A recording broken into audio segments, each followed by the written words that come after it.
Olá, começamos agora mais um programa Aras e Raças. E para encerrar nossa série de retrospectivas, vamos rever o programa feito pelo nosso repórter Daniel de Paula sobre a raça pantaneira, a única raça nadadora. Embarque nessa aventura!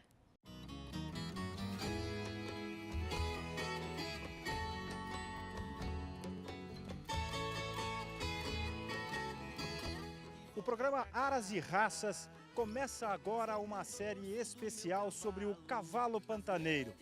Eu vim a Poconé, berço dessa raça aqui no Pantanal Mato Grossense, para mostrar um pouquinho da história deste que é conhecido como o cavalo nadador. Um animal feito para o Pantanal. Aqui nessa planície alagada, nenhum outro raça pode suportar tanta exigência. Só o cavalo pantaneiro. Você vai conosco visitar alguns aras que fizeram a história deste animal que descende de cruzamentos de animais com origem ibérica e nativos aqui desta região que compõe um dos mais estudados biomas de todo o mundo. Você vai embarcar com a gente nessa aventura que vai mostrar um pouquinho deste que é um cavalo insuperável na água, incomparável no seco. O Aras e Raças começa agora a falar de cavalo pantaneiro. O cavalo pantaneiro surgiu na chegada dos colonizadores portugueses e espanhóis mais de 500 anos atrás, quando cavalos das raças lusitana e andaluz cruzaram com animais nativos da região. Depois de muitos anos, vieram batalhas étnicas com os índios guaicurus que tomaram a tropa dos europeus, mas só a partir da metade do século passado a raça começou a ser estudada. O pantaneiro fazia uma seleção inversa, porque o cavalo era tudo para ele. Ele transportava, vinha na cidade, vinha para as cavalhadas, que eram das festejos. Então os melhores cavalos eram castrados. E os cavalos que eram os piores ia para a reprodução. Então ela realmente sobreviveu toda essa evolução, e passou por esse processo e chegou até nós.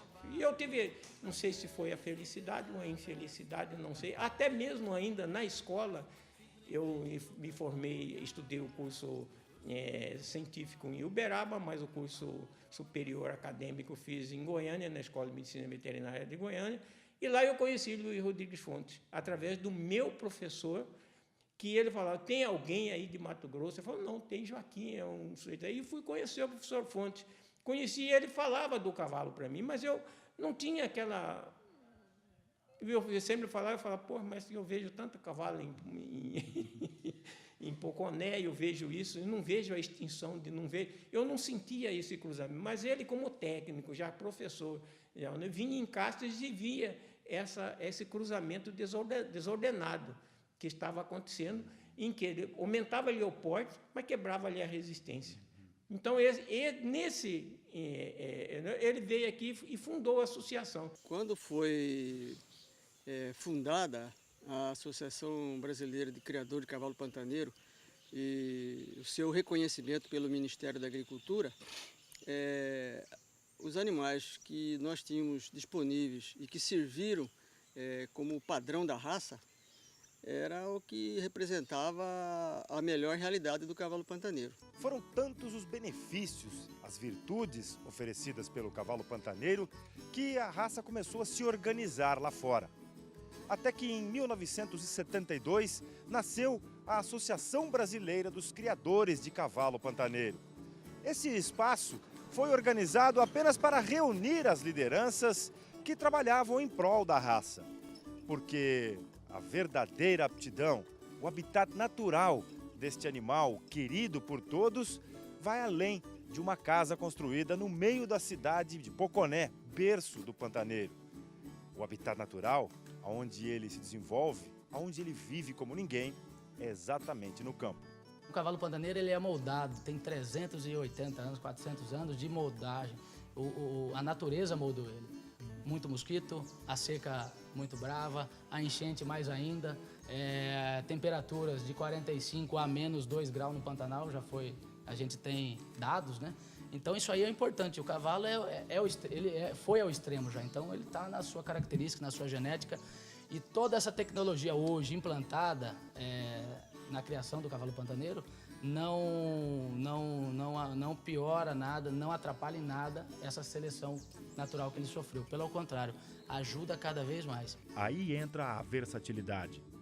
O cavalo pantaneiro foi além das pistas de laço comprido e abocanhou títulos em outras modalidades, como lembra orgulhoso o atual presidente da Associação Nacional. Temos o exemplo do Jaceguai, que foi campeão brasileiro de rédeas, Jaceguai da Vazante do Castelo, um cavalo que ali foi assim o divisor de águas dentro da raça.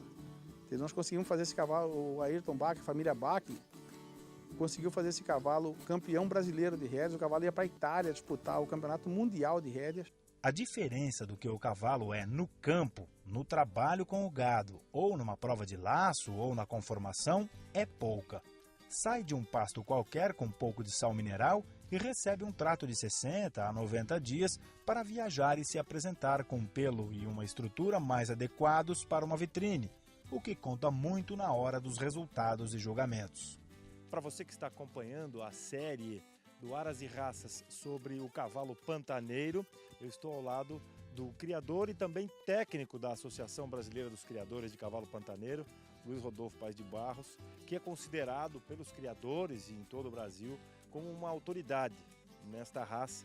E estamos com um exemplar aqui numa das instâncias, num dos aras que a gente veio mostrar nesse especial do Aras e Raças, um exemplar típico que vai mostrar pra gente as características, Luiz Rodolfo, deste animal que é feito para o Brasil tropical e tem esse desenvolvimento a partir aqui da região pantaneira. Este é o típico cavalo, morfologicamente, pantaneiro, com todas as características e o padrão racial que são exigidos, né? Exato, Daniel. Aqui nós temos um potro ainda antes dos 3 anos de idade, mas que já se adequa às características que nós buscamos.